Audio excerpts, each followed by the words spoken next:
Rajiv Gandhi first came in 84, 85, there was a euphoria. I mean, almost as if there was a feel-good factor. Can you, from your memory, describe anything that sort of symbolized that euphoria and that disarming charisma of that man? Well, when he drove on the streets of Delhi or anywhere else, after a long gap of many years, people would line the streets to wave to him. And in Parliament, he had the added advantage of almost 410 or 12 people behind him. And his word was virtually law. And I think on a one-to-one basis, he won over a large number of people.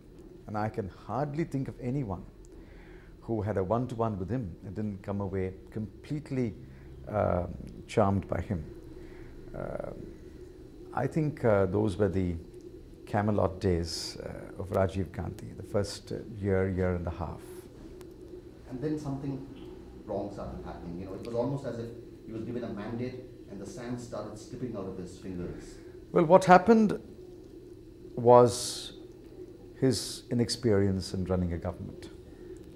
Many of us were equally inexperienced, but we had limited jurisdiction, portfolios. He had the whole government with him. And he worked very hard, he worked long hours, but the inexperience showed up. He was a natural as far as foreign policy is concerned. He was natural as far as technology-related issues are concerned, computers, telecommunication. But I think he was a complete novice as far as economic policies were concerned. And he had even less understanding when it came to matters of social issues, matters relating to law and order. For example, on the Shah Banu matter, I think he simply didn't quite understand the interplay between judiciary, society, Muslims, personal law, and what you can do and what you cannot do. The Shah Banu was a disastrous decision to reverse the Supreme Court and go back to the old Muslim law. In fact, Margaret Alva and I were the two people who opposed that legal change. So I think in some areas he was a natural, many areas he was not. He was learning very fast. This inexperience showed up. And the worst crisis, of course, was simply lack of inexperience in managing the defense ministry, managing defense contracts. The crisis hit us in the Bofors case. Just coming to Bofors, can you remember of any incident in which you sort of advised him, or at least collectively in the cabinet or in the meetings, informal meetings that you had? Because I'm sure there must have been a damage control exercise that must have been put in place. See, I was not a cabinet minister at that time. I came into the Bofors management, if you can call it that, towards the end of 1988. He called me one day and said that he wanted me to handle the Bofors case thereafter. I said, listen, Mr. K.C. Pant, Bhuta Singh, and many others have been handling it, and suddenly how do I jump into the matter? But I made one condition. I said, listen, I would have to look into the papers myself, and I would have to take my own view and advise him. That is when you will recall, for the first time, a minister of the government, that is I, stood up in Parliament and said, money was given by Bofors, but we do not yet know who received the money. There is a major admission that was made, because I insisted that we make that admission because I was completely satisfied that money was given. I also told Parliament that there's no evidence that any public servant, minister or civil servant received the money, but that was under investigation. That was the time when Rajiv Gandhi began to listen to me on the Bofors issue, but it was short-lived. We were constrained at that time to send a letter rogatory, and I had drafted a letter rogatory, but that was spiked. Other people jumped into and said this letter rogatory cannot go and some other letter rogatory should go. I think if we had sent the letter rogatory that I had drafted, indicating that perhaps a crime had been committed by someone, much of the wind would have been taken out of the sails of the opposition.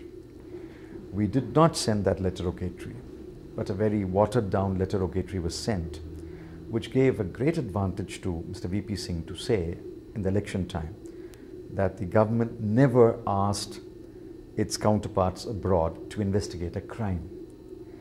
And that became a major issue in the election. As you know, VP Singh government came into office and sent the letter rogatory on the lines that we had drafted earlier, it was on the files. Would you sort of then say that Bofors actually was in many ways a watershed mark, that the USP of Rajiv Gandhi was destroyed there, that Mr. Clean was no longer seen as Mr. Clean? No, I wouldn't go that far. Bofors was certainly a watershed. You can divide Rajiv Gandhi's 5-year tenure into pre-Bofors and post-Bofors. It shook his confidence a bit. It also dented his image. It also caused some bleeding in the government. VP Singh went, Arun Nehru went, Arun Singh went, maybe for different reasons. But his 3 principal advisors left the government, which is unusual in a 5-year term. And it gave an issue to the opposition. I don't think among the people at large, the majority thought that Rajiv Gandhi was not clean. But among the political class, it became a talking point. It became an issue with which you could beat the Congress government. It became a major political issue. You know, let's come back. You know, there was I think it was June '87, around that time, Bofors scandal was sort of at its peak in many ways. It had just broken out, and there was a big move by some people, even within the Rajiv sort of Congress party, to get Gyani Zail Singh to dismiss him and install VP Singh. Can you recollect any incident that happened then, or any kind of meetings that were during that period? Well, as I said, I was not a cabinet minister, but I did attend a number of cabinet meetings because some subject of mine would come up. And there was this discussion in the cabinet about the constitutional powers of Gyani Zail Singh to dismiss an elected Prime Minister who enjoyed the confidence of the House. Without doubt, letters had been drafted for Gyani Zail Singh, and I think he was on the verge of taking decisive action. But I think credit must go to the then Secretary to the President. I think an outstanding civil servant who's not often remembered, who I think eventually prevailed upon the President not to take any such drastic step, because that would mean the end of parliamentary democracy as we know it. What happens if the Prime Minister of the day defied the President? If the President had dismissed the Prime Minister, and suppose that order was not carried out, the Prime Minister defied the President. I'm not saying that would have happened, but there were hawks on both sides. And if the hawks on the side of Rajiv Gandhi quite indignantly said that we will not obey this order, how will that order be implemented? But clearly, people were playing for high stakes. A constitutional coup was in the making, and thank goodness that didn't happen. But do you remember at that time what was the mood with Rajiv Gandhi? Was he nervous? Was there a feeling that I might just lose my job? Or no. I don't think he ever worried about that. I think it was quite grim. The mood was quite grim. And I think there was a great degree of nervousness in the establishment. But I don't think Rajiv Gandhi really worried about losing his job. In fact, I remember telling him that if Gyani Zail Singh dismisses you, it's perhaps the best thing that will happen to you, because you will get elected with a thumping majority. Because then the issue will become Zail Singh versus Rajiv Gandhi rather than Rajiv Gandhi versus VP Singh. And not that one would have liked such a constitutional coup to take place, but that would have been the best way to retrieve Rajiv Gandhi's declining position at that point of time. Were you all at that time consulted, or did you feel it was inevitable? Of course, it was coming, but did you think that was the end now of, in a way? I was too junior a minister at that time, although I was involved in meetings, not directly. I remember. I'm not about sacking of him from his post as a finance minister. I'm talking about his being expelled from the Congress party, which came. No, that was done at a much higher level. But since I was the Minister of Internal Security and the Minister for Personnel, I was not a player, but I had a ringside view of the matters. It was coming. The moving of VP Singh from finance to defense was intended to achieve two objectives. One, to take him away from that sensitive hot seat of finance, and also to clip Arun Singh's wings. And he was moved into defense. But that turned out to be a remedy worse than the disease, because in defense, he started looking into this and that, which according to him were deals or scams. And you know what happened, the rest is history, and VP Singh was going. A complete breakdown of confidence between Rajiv Gandhi and VP Singh. I was sad because I had worked with VP Singh and I thought he was very intelligent. He is undoubtedly intelligent, but he was ambitious.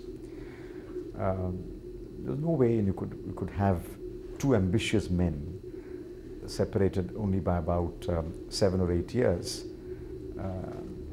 Rajiv Gandhi and VP Singh, one would have to play the role of number 2, and VP Singh was certainly not willing at that time. We knew it was coming.